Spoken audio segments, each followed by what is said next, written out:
podia mudar minha vida. Mas na cidade de Deus, se correr o bicho pega, e se ficar o bicho come. E sempre foi assim, desde que eu era criança.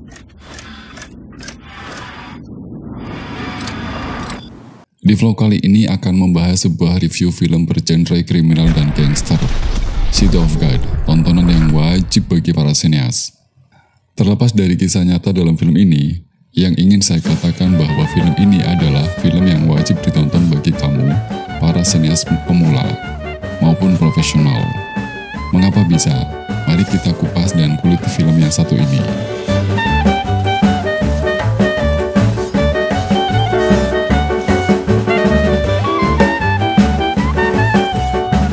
Film ini rilis pertama kali di negara asalnya pada tahun 2002 dan tayang secara global di tahun 2003. Film ini disutradari oleh Fernando Meirelles yang diangkat dari sebuah novel karya Paulo Lins yang diterbitkan pada tahun 1997.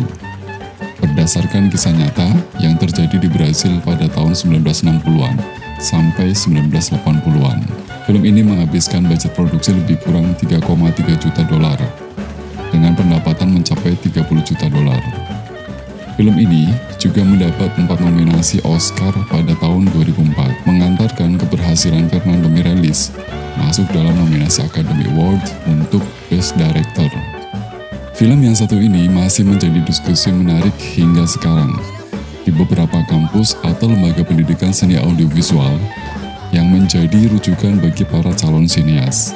Dan benarkah unsur pembangun film di City of God ini sangat inspiratif? Yuk, kita bahas.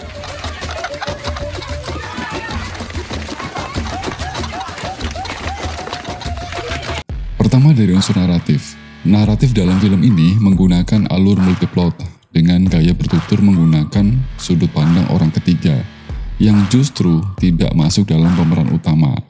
Dia sub minor dari cerita film ini. Tokoh ini adalah Rocket, seorang anak penjual ikan. Kelak anak ini bercita-cita menjadi seorang fotografer. Dia seolah sedang bercerita di sebuah kota kecil di Brazil yang ia tinggali, yang kental dengan kemiskinan dan kumuh serta hiduplah para gangster.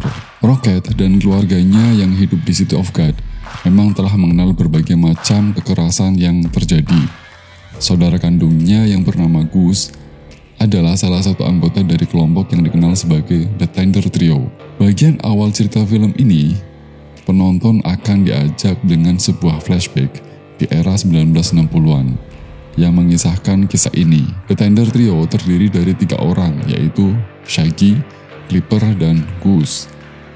Tetapi ada 2 anak kecil yang selalu mengikuti mereka, bernama Benny dan Lildis. Kemiskinan yang dialami oleh seluruh penduduk City of God membuat setiap adanya pencurian terhadap kendaraan dari luar kota selalu aman. Oleh sebab, The Tender Trio selalu merampas atau mencuri barang tersebut tanpa melakukan suatu pembunuhan dan membagi-bagikannya ke penduduk. Konflik mulai muncul ketika The Tender Trio dan Lildis melakukan pencurian di sebuah motel. Ketika berhasil mendapatkan barang-barang curian mereka, Lildis yang masih kecil melakukan sebuah kesalahan. Karena ambisi yang kuat, Lildis membunuh semua orang di motel tanpa sepengetahuan The Tender Trio, dan ia pun meninggalkan City of God. Karena banyaknya orang yang dibunuh, membuat The Tender Trio menjadi sasaran empuk polisi, dan kisah mereka pun berakhir. Inilah daya tarik alur cerita di City of God, yang terdiri dari beberapa cerita pendek yang saling berhubungan, bisa dibilang multiplot. Namun, begitu runut cara berceritanya. Mulai dari The Tender Trio yang bersetting pada tahun 1960-an, lalu kisah mengenai Lildis dan Benny, kisah pembunuhan Benny, hingga tiada berakhir dan terus memiliki kelanjutan. Intinya, setiap pertumpahan darah tetap akan dibalas dengan darah, selama masih ada niat untuk membalas dendam. Melalui penceritaan dari sudut pandang Rocket, film ini seperti mengisahkan kehidupan kota City of God dan kisah personalnya. Penonton akan dibuat terkejut saat ending film, sebab justru cerita awal di film itu adalah bagian akhir dari cerita dalam film ini. Teknik bercerita seperti ini jarang sekali digunakan oleh para sineas, tapi di film City of God berhasil untuk dinikmati. Film ini berhasil mendapatkan 4 nominasi di acara Academy Award ke-76, yakni untuk Best Director, Best Adaptasi Screenplay, Best Cinematography, dan Best Film Editing, walaupun tanpa mencuri satupun piala Oscar tersebut. Dan oke, kita coba bahas dari sisi sinematiknya.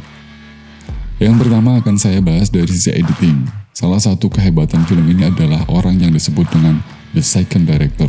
Ya, siapa lagi kalau bukan editor.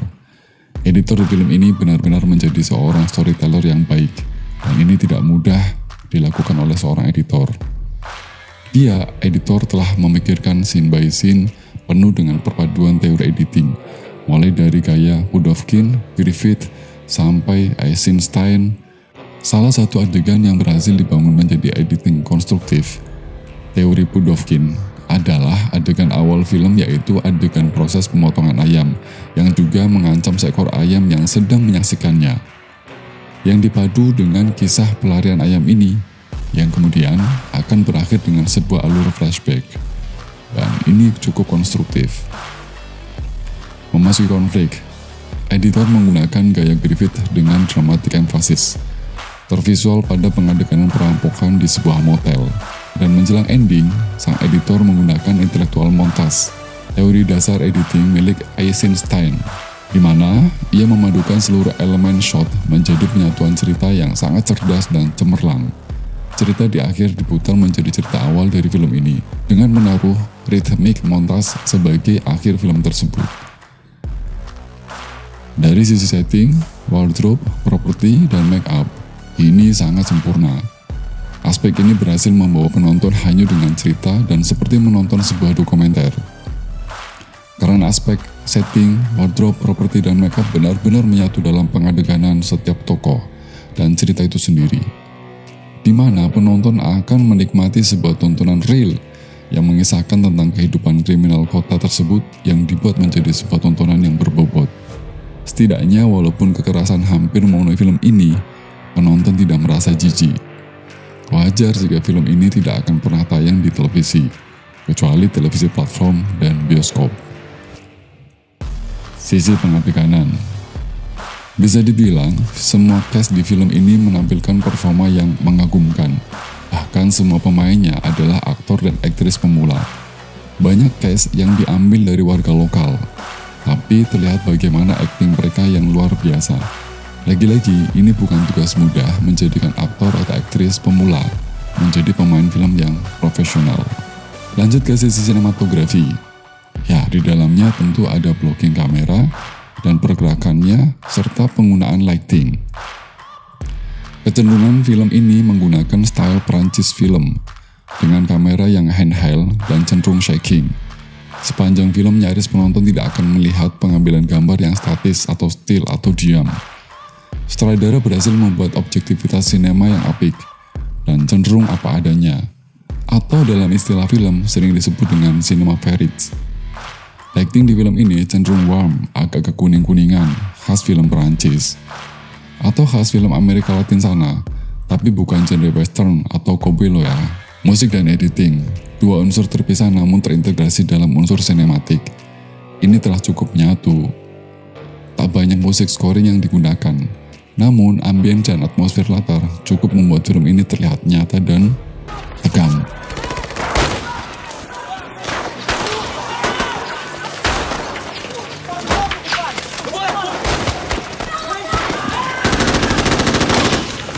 Sekali lagi, editing di film ini memang patut diacungi jempol. Bridging scene di awal dengan 3 golden second, 3 detik waktu awal, berhasil disusupkan di film ini. Gimana? Sudah paham kan? Semoga paham ya. Dan semoga bermanfaat apa yang saya jelaskan ini.